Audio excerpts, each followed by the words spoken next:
CBS News Miami.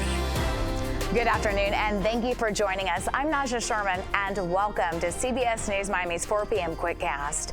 Let's take a look at today's top stories. Always alerting, always tracking. This is Next Weather. Taking a live look outside this Friday afternoon. It is hot, it is humid, and we are tracking some storms.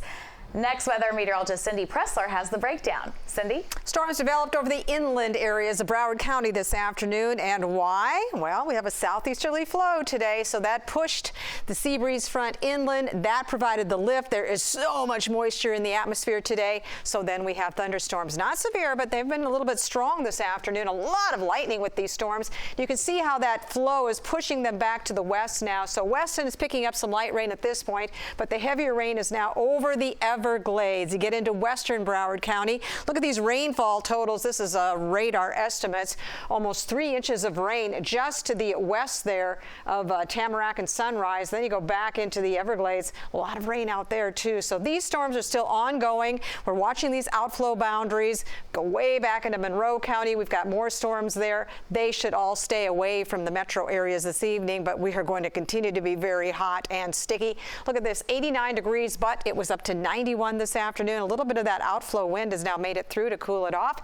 Feels like 102. Highest heat index this afternoon I've seen 106 degrees. That was in Miami. So a little bit of a break now with this rain-cooled air. So at 4 o'clock, showers and thunderstorms. 5 o'clock starting to dissipate already, and by 6, 7 o'clock we should just have partly cloudy to mostly cloudy skies. But this weekend we are expecting a lot of rain, widespread showers and thunderstorms. And with that southeasterly flow, they will tend to be over the interior and then migrate toward the coast late afternoon to the evening and then die out. Again on Sunday, we'll see that more development again by noontime, 2, 3, 4 o'clock in the afternoon. But really the interior is the spot where we'll have to watch for the heavier rain. Some of these could be very slow moving, so we'll have to watch for the possibility of localized flooding with these storms. Here's your rain chances tomorrow. So pretty much across the board, starting at 11 a.m. in the morning, you could see some showers, and then again in the afternoon they'll taper off by the evening. So kind of widespread right across the boards tomorrow afternoon. And then as we go into Sunday, Monday of next week, look at that. We're going to keep that rain chance fairly high, about a 60% chance. Not a washout this weekend. I want to make sure you know that. There will be some dry time too. And then next week, a bit of a pattern change. Drier air gets in here. Back to the tropics. Tropical storm Brett, 60-mile-per-hour winds, far away now from the Lesser Antilles, continuing its track to the west, but no threat to South Florida here. This is going to wash out. It will run into wind. That will die. Also drier air. Tropical storm Cindy. This is the next one we're going to be watching, moving off to the northwest. No threat to South Florida, but this is expected to become a storm that will weaken very quickly next week. Temperatures will stay hot, and our chance for rain is going to stay with us. All right, thank you, Cindy. We are following new details on a deadly shooting. CBS News Miami's Peter Dench has the details. We can tell you that family members say the victim in this case was a loving father of 2 children and a hard-working disc jockey. Now, this is where he lost his life just before 1 this morning at this home at Southwest 102nd Avenue and 175th Street at West Perrine. Miami-Dade police say a man identified by family as 37-year-old Terrell Vaughn was shot in the upper part of his body and was pronounced dead here. A family member is hearing it may have happened during an argument with someone. Police are not confirming that. I just spoke with the victim's cousin and brother. He was a good guy, you know, upcoming guy. Everybody loved him. He made everybody laugh. And he was a guy that not in the streets and doing nothing bad. So what they did to him was wrong. But, you know, at the end of the day, it's going to be justice. What does your cousin mean to your family? He means a lot. Now he's gone. You can't bring him back. It's too late. He's a good person. He's gone too soon. What would you like to say to the public about this? If anybody knows something, say something. That's all I can say. That was CBS News Miami's Peter Dench reporting. If you have any information, call Crime Stoppers at 305-471-TIPS. There is a reward of up to $5,000. A Miramar police officer is behind bars. He was arrested by Hialeah police. Jose Hernandez faced a judge today. The Miramar police chief says Hernandez was arrested and charged with unlawful sexual activity with a minor. The chief says he is suspended without pay. A search is over for the man who police say stole a car with a child inside in Oakland Park. Investigators say they got a tip about the suspect, Philip Pepe Jr. He was staying at a hotel in Palm Beach County, and he was arrested last night. The incident happened last week outside an IHOP. A woman says she went inside and left the car running. That's when the suspect got in the car and took off. The car was found abandoned shortly after, and the child was not harmed.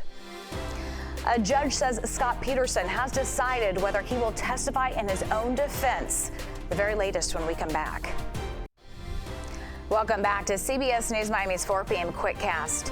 The trial of the former Broward Sheriff's deputy who was first on the scene at the Parkland shooting continues. And just in, we have learned that Scot Peterson will not testify in his own defense. CBS News Miami's Jacqueline Quinn reports. Peterson is charged with multiple counts, including felony child neglect and perjury. He was the only armed deputy on the scene when the shooting broke out. He has said that he couldn't tell where the shots were coming from. The prosecution has been critical of his years of experience and training, saying he failed to properly respond. So far today, his defense has called a deputy and dispatcher to once again show the confusion over where the shots were coming from. And in that moment, were you able to at least run in a certain direction with any certainty as to where the shooter or shooters might be located based upon the sounds? No, sir. How come? Because I heard it south and then somebody said it was on the football field. We didn't know where it was. We had no real-time intelligence. Nothing was coming over the radio saying, the shooters at this location, the shooters here. We had no information at all. If he is convicted of all these charges, he could face 100 years behind bars. In Fort Lauderdale, I'm Jacqueline Quinn, CBS News, Miami. We have new details in a deadly hit and run in northwest Miami-Dade. Police released a clue in the investigation. Take a look at your screen. Police say the driver of this sedan struck and killed a man crossing Northwest 32nd Avenue and 103rd Street. Police identified him as 36-year-old Felix Benitez. The crash happened Thursday morning around 3:45. If you have any information, call police. The Supreme Court has ruled to allow the Biden administration to limit immigration arrests. The move would reinstate rules that instruct immigration and customs enforcement. The court found that Texas and Louisiana, the two states that challenged the guidelines, lack standing to bring the suit. CBS News Miami is committed to telling stories about mental health matters. Giving birth to a new baby is typically thought of as a joyous moment, but for many mothers right here in our community, it can be an extremely difficult time. I learned more about a Mothers in Recovery program and spoke with one woman who is now helping others in their journey to being drug-free. Mother Jamie Kelly told me giving birth to her son Kyrie was the turning point. It was the moment she knew the only option was change. I wanted to be a good mom to him. I wanted to be able to be the mother I know I can be. She told me right after she gave birth, a social worker came to talk to her. Kelly tested positive for drugs, and her son was in withdrawal. The social worker told her about a program with Memorial Health that would provide access to the help she needed. It's called Mothers in Recovery. I was nervous.